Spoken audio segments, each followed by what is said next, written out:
Graça e paz, amados de Deus. Você está no seu nosso Ponte Teológico. Estamos aí para mais um review. Né? Para você que não me conhece, eu sou o pastor Anderson Porto. Estamos aqui nas internet da vida, compartilhando conhecimento. E, enfim, consegui, queridos, esta obra-prima, né? Este clássico, A Morte do Messias, o volume 1. Eu já tinha o volume 2, tem um review aqui do volume 2, eu consegui no final do ano passado, né? Volume 2 que tem pouco mais de 600 páginas. Este volume primeiro, né? Tava difícil encontrar, agora encontrei, né? Do Raymond Brown, um dos maiores biblistas do século XX aí. Possui 1040 páginas, olha só o calhamaço, né? O que é um comentário aí das narrativas da paixão nos 4 evangelhos.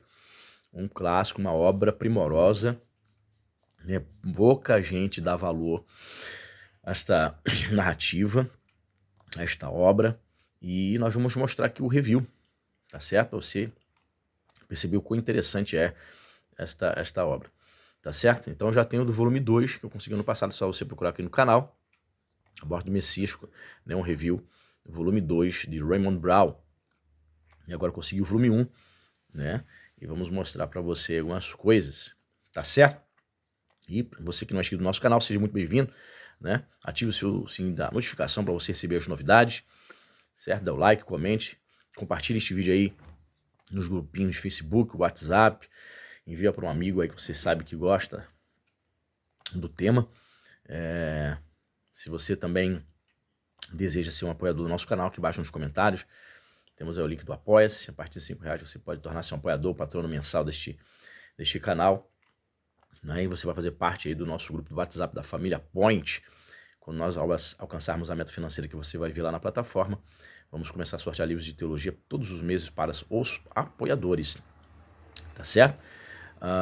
Sugiro também que você dê uma olhadinha na nossa playlist. Temos várias lives interessantes, vídeo aulas, né? Teologia para iniciantes, teologia pentecostal, teologia paulina, prolegômenos, curso da história da teologia, são mais de 50 videoaulas.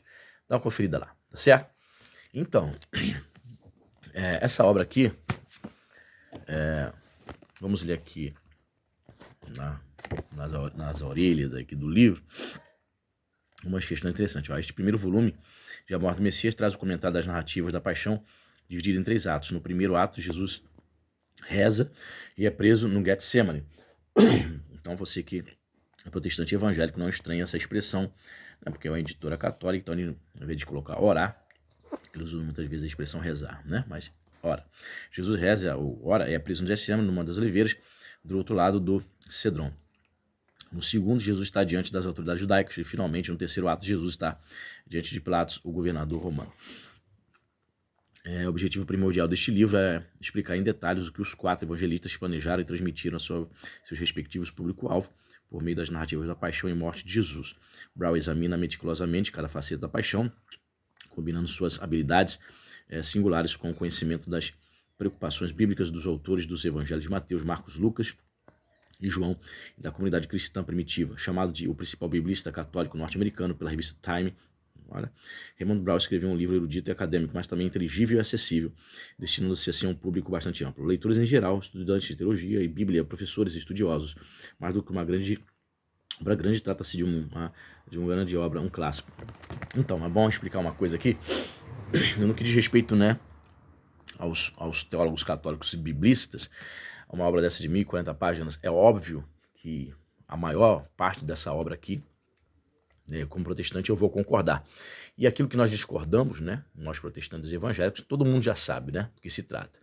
Mas ele, como biblista, o que eu percebo em Raymond Brown, ele geralmente ele fica no texto, né, ele não se detém, ele não tenta fazer, geralmente falando, ele não tenta fazer a aplicação acerca dos dogmas da Igreja Católica, ele força a barra no texto, né, ele é um exegeta, tanto é que ele viveu no século XX e um dos poucos eruditos católicos, professor de teologia, que chegou a dar aula em um seminário protestante, para você ver como ele conseguia, né, se identificar, ele conseguia dar aula não entrando nessas questões de dogmas e questões né, que a gente sabe que há divergência entre católicos e protestantes. Aqui, ó. Revista Newsweek, olha o que falou da obra dele. Uma colossal sucessão de descobertas sobre a origem das narrativas da paixão e o que, cena por cena, os 4 evangelistas realmente dizem a respeito da prisão e da crucificação de Jesus. Estes volumes são um tesouro que atravessa o tempo. Phyllis Tribal, Wake Forest University Divine School. Revista Newsday. Este livro é, antes de tudo, uma obra erudita, mas é também leitura agradável e acessível para o leigo interessado. Bertolt Vysotsky, Jewish Theological Seminary of America. Emocionante.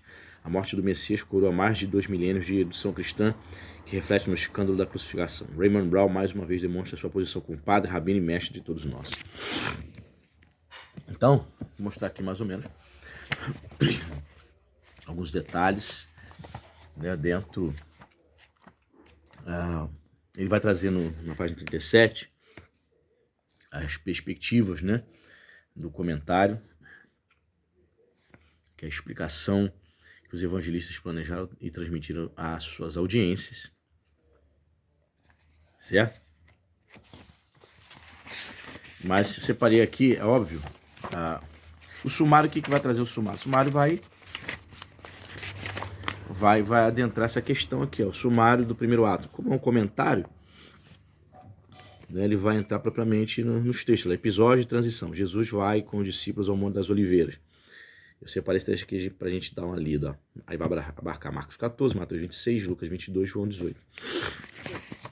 Então ele faz o apanhado dos 4 evangelhos, né, e sempre vai fazer um comentário aqui. A oração do Getsemane, terceira parte, o anjo fortalecedor. Oração do Getsemane, segunda parte, Jesus reza ao Pai. Aí ele vai comentar o que está lá em Marcos 14, Mateus 26, Lucas 22. Entendeu? Ok? Então você pode parar o vídeo aí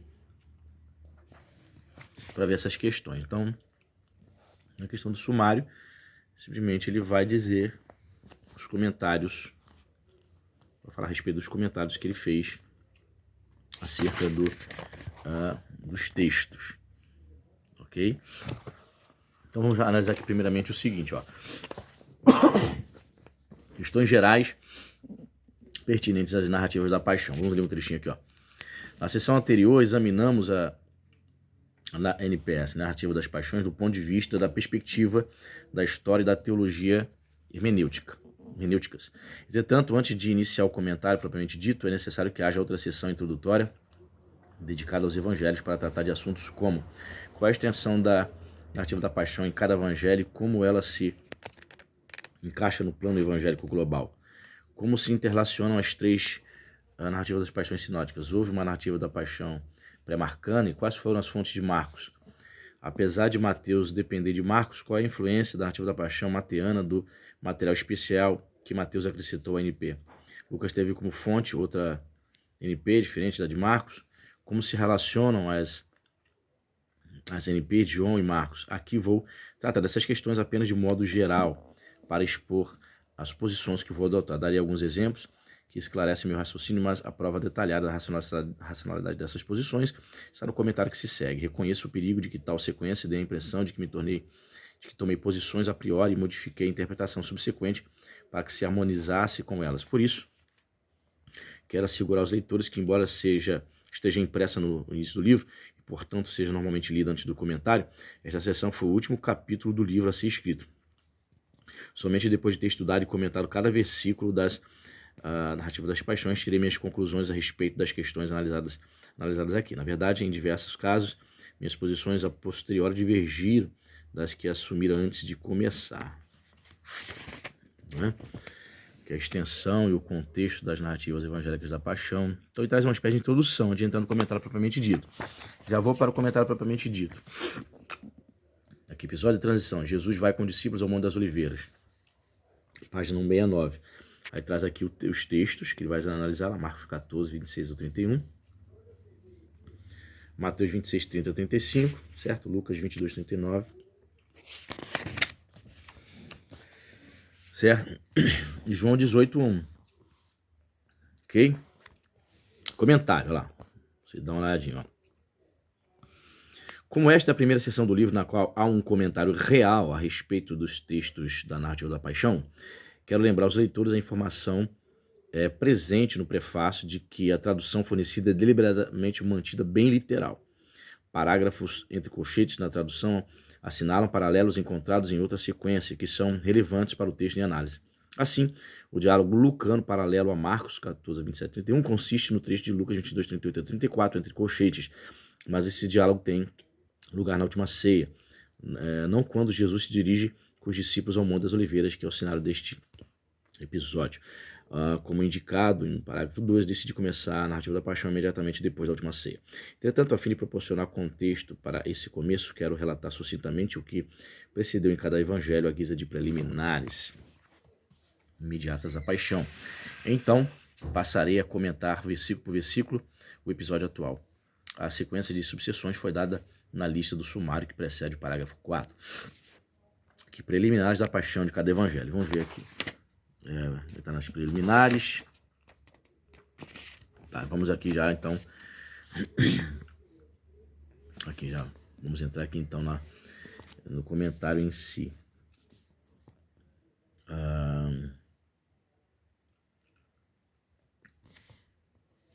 Aqui, ó. Empregando exatamente o mesmo grego, Marcos e Mateus começam com o particípio plural auristo do verbo himenei, forma que não permite certeza quanto ao fato de haver só um hino ou mais. Nos únicos outros casos neotestamentários do verbo, Deus é o objeto do louvor entoado. Muitos estudiosos ligam o uso aqui com a tese de que a última ceia foi uma refeição pascal, depois da qual o segundo grupo de salmos de louvor de Halel era entoado. Na verdade, embora esse não seja o verbo normal que se usaria para entoar esses salmos, a NEB traduz Remenim como cantar um hino pascual. E J. Ellington sugere a identificação, os salmos da festa da Páscoa ou Páscoa. Dean Dowby lembra que os rabinos permitiam que se terminasse a refeição pascual em um lugar e se passasse para outro, a fim de se louvar a Deus. Toda essa teorização pressupõe, número 1, a Mishnah é guia seguro para a prática da Páscoa 150 anos no tempo de Jesus. 2, a última ceia foi efetivamente uma refeição pascual. 3, Marcos e Mateus fizeram uma descrição precisa e evocativa das cerimônias dessa refeição. E 4, os leitores marcanos reconheceriam essa referência pascual sem mais explicações, apesar de ignorar os costumes judaicos, como está indicado em Marcos 7, 3, 4. Essa união de incerteza sugere que, em vez de identificar o Rimenim de Marcos e Mateus com a inologia pascual ou outras variantes, e de criar uma teologia ou escatologia baseada na identificação, devemos reconhecer com mais simplicidade e certeza que Rimenim indica um contexto devoto ao término da refeição. Os primeiros leitores ouvintes de Marcos, do mesmo modo que os leitores de hoje, teriam pensado na entoação de hinos que eles conheciam, sem refletir sobre a situação histórica de muitos anos antes.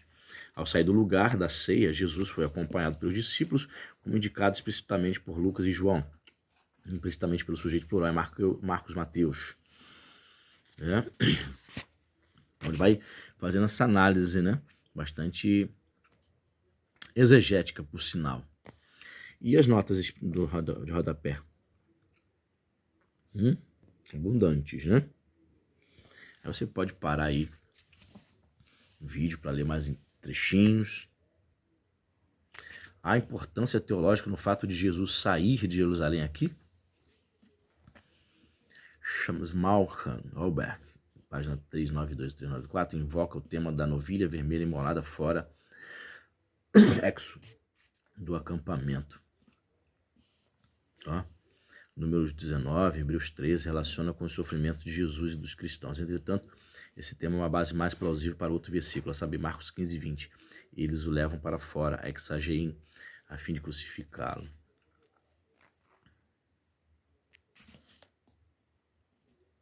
Tá vendo?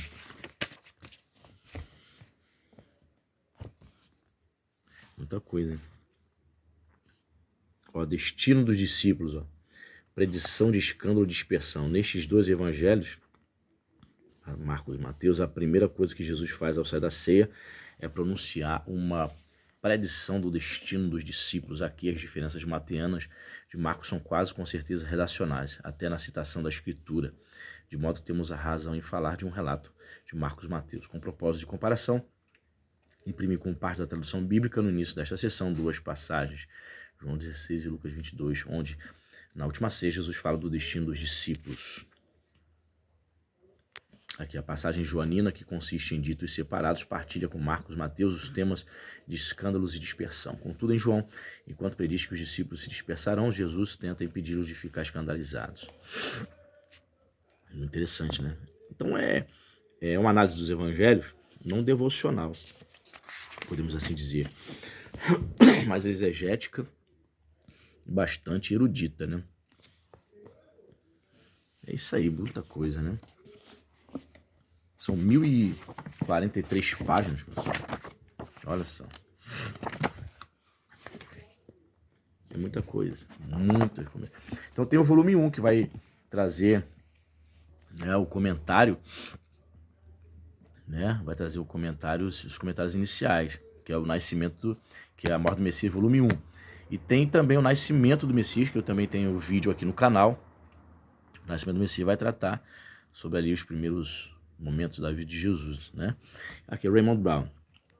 É considerado internacionalmente o decano dos especialistas do NT, como ilustre professor emérito de estudos bíblicos de Auburn no Union Theological Seminar na cidade de Nova York. Recebeu cerca de 30 títulos honoríficos de universidades católicas e protestantes pelo mundo afora. Além de ter sido presidente da Society of Biblical Literature, da Catholic Biblical Association e da Society of New Testament. Foi o único norte-americano escolhido por 2 papas para integrar a Pontifícia Comissão Bíblica. Durante sua vida, Brown escreveu mais de 35 livros sobre a Bíblia, faleceu em 98. Então veja bem, em português nós temos a morte do Messias 1 e 2, temos a introdução ao Novo Testamento, temos o nascimento do Messias, né? 4 obras que temos agora já review. E também temos os comentários de João, publicado pela Paulus e Academia Cristã, que também tem review no canal aqui. Então tem muita coisa ainda para ser publicado dele, hein? Aos poucos o pessoal vai tomando gosto, vai conhecendo esse grande biblista, né, que deixou um legado interessante de erudição. Deus abençoe, dê o seu like, diz aí se está no seu radar.